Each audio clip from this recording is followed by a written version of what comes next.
নমস্কার, দেখছেন talk to Bangla. আমি অভিষেক রয়েছে আপনাদের সাথে। এই মুহূর্তে যে খবর নিয়ে উপস্থিত হয়েছে, আজ 3 মিনিটের মধ্যে স্পিকার সংসদ ছেড়ে চলে গেলেন এবং প্রতিদিনের যা রুটিন সেই একই রুটিন তিনি ফলো করলেন, যে কোনোভাবেই 11টা থেকে যে 12টা পর্যন্ত সংসদটাকে স্থগিত করবেন তেমন নয়, একদম সোজাসুজি 2টো পর্যন্ত সংসদ স্থগিত করে চলে গেলেন স্পিকার ওম বিড়লা।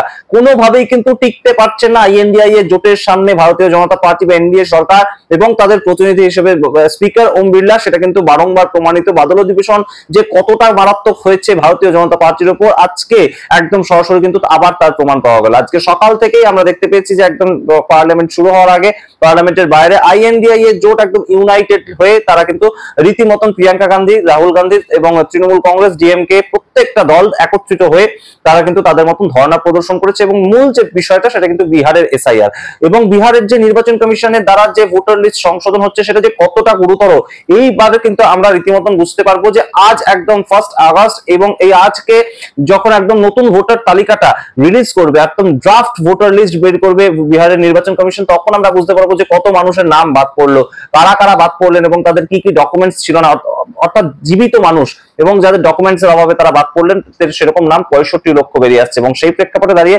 পার্লামেন্টে একদম কিন্তু উত্তাল হলো এবং 3 মিনিটের মধ্যে সাংসদরা এমন ভাবে রীতিমতন ঘিরে ধরলেন স্পিকারকে যে অন্য কোনো বিষয়ে আমরা কোনো বক্তব্যই রাখতে চাই না, আলোচনাই চাই না। এই মুহূর্তে একটাই বিষয়, সারা ভারত জুড়ে যে বিষয়টা অত্যন্ত তাৎপর্যপূর্ণ, প্রত্যেকটা স্টেট সেটার ফল ভোগ করবে, সেটা হচ্ছে বিহারের এসআইআর। সেই সমস্ত ভিডিও দেখাবো, সেই সমস্ত ছবি দেখাবো আপনাদের যে কিভাবে অসহায় স্পিকার 3 মিনিটের মধ্যে পার্লামেন্ট স্থগিত করে দিয়ে বেরিয়ে যেতে বাধ্য হলেন। তার আগে অবশ্যই টক টু বাংলা ইউটিউব চ্যানেলকে সাবস্ক্রাইব করে দিন, এই ভিডিও শেষ অবধি দেখুন, বেশি বেশি করে শেয়ার করুন আমাদের চ্যানেল। এই মুহূর্তে আপনারা জানেন যে বিহারের এসআইআর অত্যন্ত তাৎপর্যপূর্ণ একটা প্রেক্ষাপট তৈরি হয়েছে সারা ভারতবর্ষ জুড়ে। গত জুন মাসে আমরা দেখতে পাই হঠাৎ করে 24শে জুন বিহার শহরে বিহার রাজ্যে আমরা দেখতে পাই যে একটা এসআইআর অর্থাৎ নতুন সার্কুলার জারি করে ভারতের নির্বাচন কমিশন এবং তাদের বক্তব্য যে 11খানা ডকুমেন্ট তারা চাইছে এবং সেই 11খানা ডকুমেন্টের মধ্যে যে কোনো একটা ডকুমেন্ট দেখাতে হবে। তার মধ্যে কাস্ট সার্টিফিকেট থাকছে, তার মধ্যে ড্রাইভিং লাইসেন্স থাকছে, তার মধ্যে পাসপোর্ট থাকছে, কিন্তু কোনোভাবেই তার মধ্যে থাকছে না আধার কার্ড, ভোটার কার্ড কিংবা রেশন কার্ড। এবং সেই প্রেক্ষাপটে দাঁড়িয়ে আমরা দেখতে পাই যে জোরদার আন্দোলন শুরু করে আইএনডিআই এর জোট এবং সেই জায়গায় দাঁড়িয়ে একদম জুন মাসের শেষ থেকে বিহারে কিন্তু ইলেকশন কমিশন তাদের মতন করে এসআইআর এর যে প্রক্রিয়া সেটা শুরু করে দেয়। তারা কিন্তু এই আন্দোলনের ফলে থেমে থাকেনি, তারা তাদের মতন প্রক্রিয়া শুরু করে দিয়েছে এবং সুপ্রিম কোর্টে আইএনডিআই এর জোটের 9খানা পার্টি কপিল সিব্বল এবং অভিষেক মানু সিংভির উকিল হিসেবে তাদেরকে নিয়ে তারা কিন্তু যায় আদালতে হলফনামা জমা দেয় এবং সেই অনুযায়ী 10ই জুলাই এবং 28শে জুলাই দুটো শুনানিও হয়ে যায়।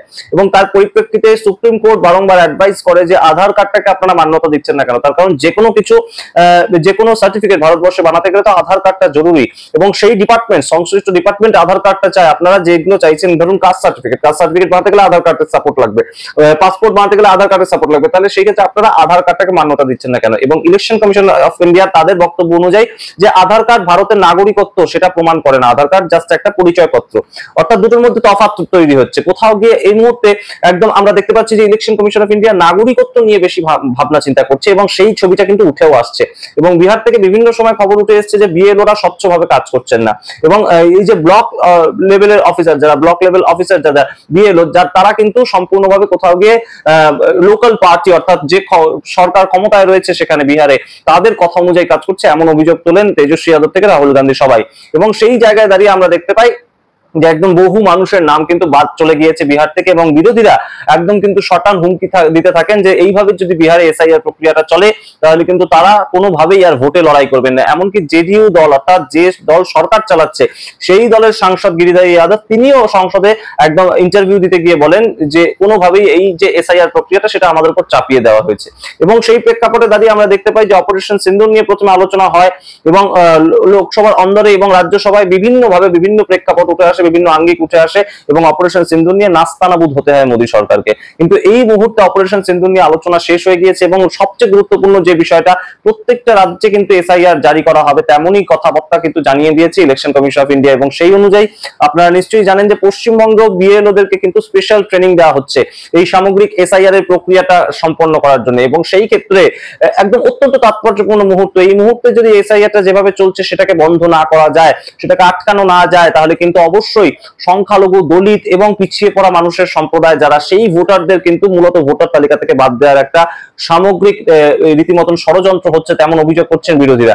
এবং সেই জায়গা থেকে তাদের অভিযোগ যদি সত্যি হয়, তাহলে বিহারে যদি দেখা যায় যে সত্যি পিছিয়ে পড়া মানুষ, দলিত সম্প্রদায়ের মানুষ, তাদেরকে ভোটার তালিকা থেকে বাদ দিয়ে দেওয়া হলো, যাদের ভোটার তালিকায় নাম ছিল 2024 সালের 18 লোকসভা নির্বাচন পর্যন্ত, তারা যে এখন আর ভোট দিতে পারবেন না, তাহলে তার পরবর্তীতে তাদের কি হবে, তাদের ভবিষ্যৎটা কি? তারা কি পরবর্তীতে ভোটার হিসেবে নিজেদের নাম তোলার জন্য আবার কোর্টের কাছে যাবেন তাদের যে সাপোর্টেড ডকুমেন্টস আছে সেটা নিয়ে, নাকি কোথাও গিয়ে তাদের জন্য অন্য কোনো প্রক্রিয়া হবে? এই সামগ্রিক প্রেক্ষাপটে প্রত্যেকটা রাজ্যে আগামী বছর ভোট রয়েছে। আপনারা জানেন যে এই বছর যদি বিহারে ভোট থাকে, পরের বছর শুরুতেই কিন্তু রয়েছে পশ্চিমবঙ্গ, তামিলনাড়ু এবং কেরালায়, তিনটে রাজ্যে ভোট। এবং এই তিনটে রাজ্যে কিন্তু বিরোধী সরকার চলছে, এবং যেটা কিন্তু মোদী সরকারের অত্যন্ত একটা টার্গেট যে এই তিনটে রাজ্যকে দখল করা এবং ডবল ইঞ্জিন সরকার বানানো। তামিলনাড়ু এবং কেরালার ক্ষেত্রে আমরা যে ছবিটা দেখেছি, যে কোনোদিনই ভারতীয় জনতা পার্টি কিন্তু তেমন ভাবে একটা যে ভালো ফলাফল করতে পেরেছে তেমন নয়। এবং সেই প্রেক্ষাপটে পশ্চিমবঙ্গে তারা এখন সেকেন্ড পজিশনে আছে, কিন্তু 18 লোকসভা নির্বাচনে তাদের ফলাফল খুব ভালো নয়। এবং সেইখান থেকে দাঁড়িয়ে একদম এই মুহূর্তে বিরোধীরা যেভাবে সংসদে উত্তাল হলো এবং সংসদে কোনো মতেই সামলাতে পারছেন না ওম বিড়লা, সেটা কিন্তু রীতিমতন চোখে পড়ার মতন। এবং এর মধ্যে যে খবরটা উঠে আসছে যে বিজনেস অ্যাডভাইজারি কমিটির যেমন বৈঠক ডেকে অপারেশন সিন্দুরের জন্য টাইম বের করা হয়েছিল, সরকার পক্ষ কোথাও গিয়ে মাথা নোয়াতে রাজি হয়েছিলেন এবং বাধ্য হয়েছিলেন, এমন ভাবে উত্তাল হয়েছিল সংসদ। 21শে জুলাই থেকে সংসদের বাদল অধিবেশন শুরু হওয়ার পরেই অপারেশন সিন্দুর নিয়ে, সিজ ফায়ার নিয়ে কথা বলতে হবে। এবং সেই প্রেক্ষাপটে দাঁড়িয়ে যেমন বিজনেস অ্যাডভাইজারি কমিটির মিটিং ডাকা হয়েছিল, যেখানে কিরেন রিজিজু উপস্থিত ছিলেন, যেখানে মেঘওয়াল উপস্থিত ছিলেন, এবং অন্যদিকে আমরা দেখতে পাই কংগ্রেসের তরফ থেকে গৌরব গগৈ উপস্থিত ছিলেন। সেই রকম ভাবে একটা বিজনেস অ্যাডভাইজারি কমিটির মিটিং ডাকা হবে, এবং বিহারের যে এসআইআর সেটা নিয়েও হয়তো কথা বলার জন্য সঠিক সময় তারা নির্ধারিত করবেন। কারণ প্রতিদিনই সংসদ এইভাবে স্থগিত করে দেওয়ার মাধ্যমে সংসদের বাদল অধিবেশন শেষ হবে কিন্তু 12ই আগস্ট, সেটা আমরা আগে থেকেই জানি। এবং 12ই আগস্ট পর্যন্ত যদি এইভাবেই সংসদ চলতে থাকে, প্রতিদিনই যদি 11টার সময় সংসদ শুরু হয়, 2টো অবধি স্থগিত করে দিয়ে চলে যান ওম বিড়লা, তারপরে আবার আসবেন, আবার কিছুক্ষণ থেকে আবার পরের দিনের জন্য স্থগিত করে দিয়ে চলে যাবেন, তাহলে সম্পূর্ণ বিষয়টাতে কিন্তু একটাই জিনিস স্পষ্ট হবে যে ভারতীয় জনতা পার্টি বিহারে যে এসআইআরটা চলছে সেটার পরিপ্রেক্ষিতে কোথাও জোর করে সেটাকে চাপাতে চাইছে, এবং কোনোভাবেই সংসদের অভ্যন্তরে সেটাকে নিয়ে আলোচনা করার মতন অর্থাৎ উত্তর দেওয়ার মতন জায়গাও তাদের নেই। ভোটার তালিকা অবশ্যই সংশোধন হওয়া উচিত, কিন্তু যোগ্য ভোটার, রাজ্যের ভোটার যিনি রাজ্যে থাকেন, তার যেন ভোটার তালিকা থেকে নাম বাদ না যায়, সেটাই কিন্তু সবচেয়ে বড় একটা দাবি। এবং অবশ্যই ভোটার তালিকা সংশোধন করতেই হবে, মৃত মানুষদের নাম বাদ দিতে হবে, স্থানান্তরিত মানুষদের নাম বাদ দিতে হবে, অবশ্যই সেটা করতে হবে। কিংবা যারা একদম সীমান্ত পেরিয়ে অনুপ্রবেশ ঘটিয়েছেন তাদের নাম বাদ দিতে হবে, সেটা অবশ্যই করতে হবে। কিন্তু তার বিনিময়ে যেন কোনো যোগ্য ভোটার একজনও তাদের নাম বাদ না যায়, এইটা কিন্তু একদম শিওর করতে হবে, সেটাই কিন্তু দাবি। কিন্তু এই দাবিতে কোনোভাবেই কথা বলতে রাজি হচ্ছে না কেন্দ্রীয় সরকার এবং মোদী সরকার রীতিমতন। কিন্তু মোদী বা অমিত শাহ তারা একদম সংসদেই আসছেন না, ওম বিড়লা সংসদে আসছেন, কোনোদিন 2 মিনিট, কোনোদিন 5 মিনিট, কোনোদিন 3 মিনিট থেকে চলে যাচ্ছেন সংসদ স্থগিত করে। আজকের কি ছবি আপনারা দেখুন, আপনারা বিচার করুন। অবশ্যই টক টু বাংলা ইউটিউব চ্যানেলটিকে সাবস্ক্রাইব করে দিন। ধন্যবাদ।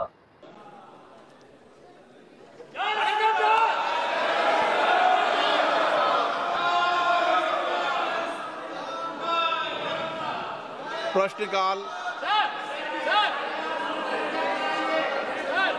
Question number 181 Shrimati Lovely Anand.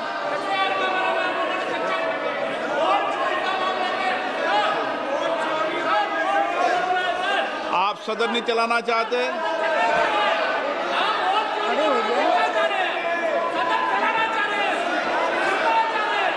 सदन की गरिमा को बनाए रखें माननीय सदस्य। मैं आपसे लगातार आग्रह कर रहा हूं, प्रश्नकाल बहुत महत्वपूर्ण समय होता है, संसद का सबसे महत्वपूर्ण समय होता है, माननीय सदस्य अपनी बात को उठाते हैं। मैं आपसे आग्रह करता हूं कि आप सदन की सीट पर बैठे हैं, माननीय सदस्य का हक है, अधिकार है। आप इस तरीके से नारेबाजी तख्तियों से माननीय सदस्यों का अधिकार नहीं छीन सकते। ये गलत तरीका है, गलत आचरण है, गलत व्यवहार है आपका। बालू जी, आप वरिष्ठ सदस्य हो, आपको ये उचित लगता है क्या? आप संसदीय परंपराओं का पालन करना चाहिए आपको।